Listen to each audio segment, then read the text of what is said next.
নমস্কার বন্ধুরা, good morning তোমাদের সবাইকে। আশা করছি আমার কাছের দূরে সকল বন্ধুরা ভালো আছো, সুস্থ আছো। আমি দেখো সকাল থেকেই একদম ব্লগটা শুরু করে দিয়েছি চায়ের কাপ থেকে। তো চায়ের কাপ দিয়ে শুরু করেছি, তারপরে চাটা খেয়ে আমি এখানে চলে এসেছি, তাই রান্না করছি। রান্না করতে করতে আর কি চা খাই। তো আজকের মেনু অনেক কিছুই আছে। উচ্ছের তরকারি করব, বরবটি আলুর তরকারি করব, আর শাক ভাজা, ডাল করব। আর এখানে দেখো আমি আলুটা একটু সেদ্ধ করে ভাপিয়ে জল ফেলে দেব। আর আমার এদিকে ডাল সিদ্ধ হয়ে গেছে। চালটা আমি আগের দিন রাত্রে ভিজিয়ে রাখি। আমি চাল ভিজিয়ে রাখি যাতে চালটা খুব সুন্দর হয়, মানে ভাতটা সরু হয়।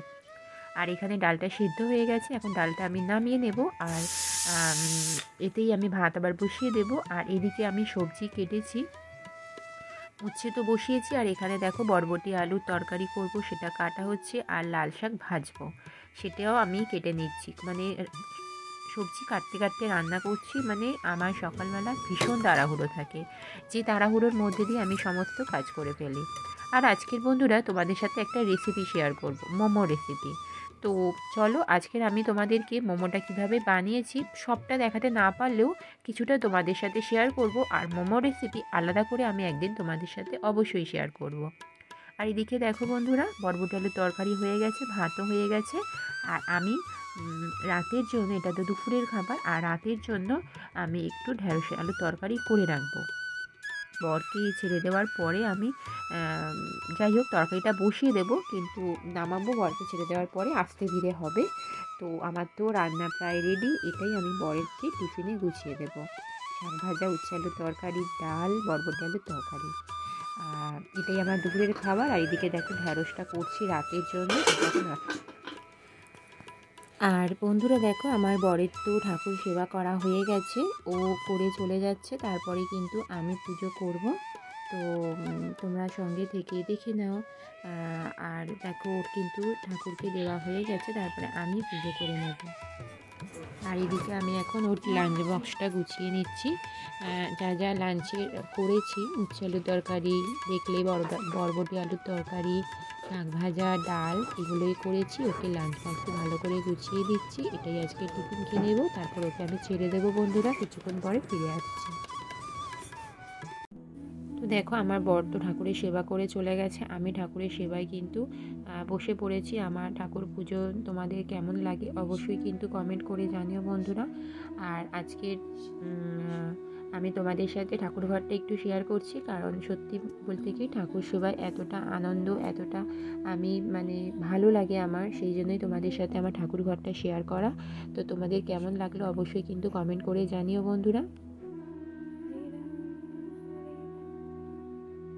বন্ধুরা আজ আমি তোমাদেরকে একটা রেসিপি শেয়ার করব, সেটা কি তোমরা আমার সঙ্গে থেকে আমার রেসিপিটা তোমরা দেখে নেবে। আমি এটা সন্ধেবেলা বানাবো, এটা তো সকালে তোমাদের সাথে শেয়ার করছি আমার পুজোটা। সন্ধেবেলা আমি কি রেসিপি শেয়ার করব তোমাদের সাথে, পুরোটা না দেখাতে পারলেও অল্প কিছু দেখাবো। তো যাই হোক, পুজো হয়ে গেছে। তারপরে আমি দেখো রেডি হয়ে, আমার একটা ট্রেনিং ছিল, সেই ট্রেনিংয়ে আমি এসে গেছি। তো সেখানে আমাদের ট্রেনিং চলছে, তো তাড়াতাড়ি সেই জন্য সকালের পুজোটা সেরে নিয়েছি। ট্রেনিংটা হয়ে যাবার পরে তারপর আমরা বাড়ি ফিরবো। বাড়ি ফেরার পরে তারপরে যে রেসিপিটা তোমাদের সাথে শেয়ার করব, শীতকালে সচরাচর প্রায় সবাই খেয়ে থাকো তোমরা, তো সেটা আমার সঙ্গে থেকে দেখে নাও। প্রথম থেকে শেষ পর্যন্ত থাকলে অবশ্যই রেসিপিটা তোমরা দেখতে পাবে বন্ধুরা। তো চলো, তো দেখো সন্ধ্যাবেলা আমি এসে গেছি, মোমো বানানোর জন্য সমস্ত কিছু রেডি করে নিয়েছি। আর এখানে যা যা লাগে মোমো বানাতে, বাঁধাকপি, গাজর, বিনস, ময়দা মেখে নিয়েছি, সমস্ত কিছুই অল্প অল্প তোমাদেরকে দেখাচ্ছি। বাকিটা তোমাদেরকে পরে ভালো করে রেসিপিটা একদম শেয়ার করব। এদিকে একটা লট আমি বসিয়ে দিয়েছি স্টিম করতে, আর এদিকে রেডি করছি। তো চলো তোমাদেরকে একটা মানে যে বানিয়েছিলাম একটা প্লেট তোমাদেরকে সার্ভ করে দেখাই। তো দেখো এটা একটা প্লেট পুরো সার্ভ করে দেখাচ্ছি, এটা আমি মোমোটা বানিয়েছিলাম। তো আমার এই আজকের মোমো রেসিপিটা তো তোমাদেরকে সবটা দেখাতে পারলাম না, তবে তোমরা আমাকে অবশ্যই জানিও কেমন লাগলো আজকের আমার ব্লগটা। ব্লগের মধ্যেই তোমাদেরকে আমি মোমো রেসিপিটা কিছুটা তুলে ধরলাম, তো অবশ্যই আলাদা করে একটা রেসিপি তোমাদের জন্য শেয়ার করব। তোমাদের কেমন লাগলো অবশ্যই কিন্তু কমেন্ট করে জানাতে ভুলবে না। আর তোমরা দেখতেই পাচ্ছ মোমোটা দেখতে কিন্তু অসাধারণ হয়েছিল, আর স্যুপটা তো ভীষণ ভীষণ সুন্দর হয়েছিল, আমার তো ভীষণ পছন্দ হয়েছে, খেতেও দুর্দান্ত হয়েছিল। তো খুব তাড়াতাড়ি এরকম একটা রেসিপি নিয়ে আসবো তোমাদের মধ্যে। আর দেখো রাতের বেলা তো মোমো খেতে আর পেট ভরবে না, তো সেই জন্য রাতের বেলা ফুলকপি আলুর তরকারি আমি বসিয়ে দিয়েছি, রুটির সাথে খাবো। তো সেইটাই একটু তোমাদের সাথে শেয়ার করে নিচ্ছি।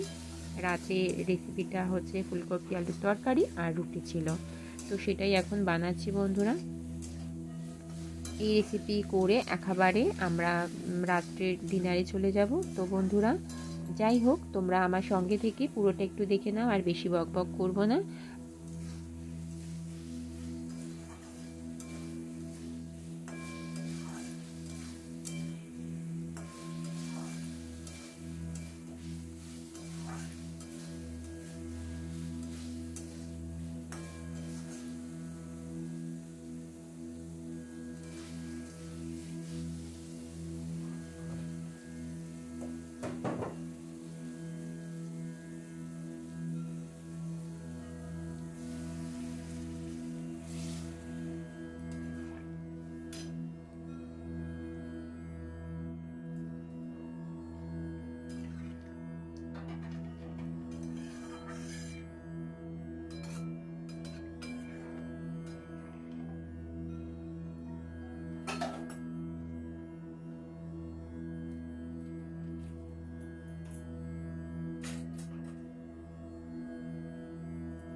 তো এই দেখো আমার কিন্তু ফুলকপি আলুর তরকারি একদম রেডি হয়ে গেছে রাতে ডিনারের জন্য। রুটিটা গরম গরম বানাবো। তো আজকের আমার এই ব্লগটা তোমাদের কেমন লাগলো কমেন্ট করে জানিও। দেখো আমার আজকের ব্লগের মধ্যে দুটো রেসিপি তোমাদের সাথে শেয়ার করলাম। দেখা হবে তোমাদের সাথে নেক্সট ভিডিওতে। টাটা।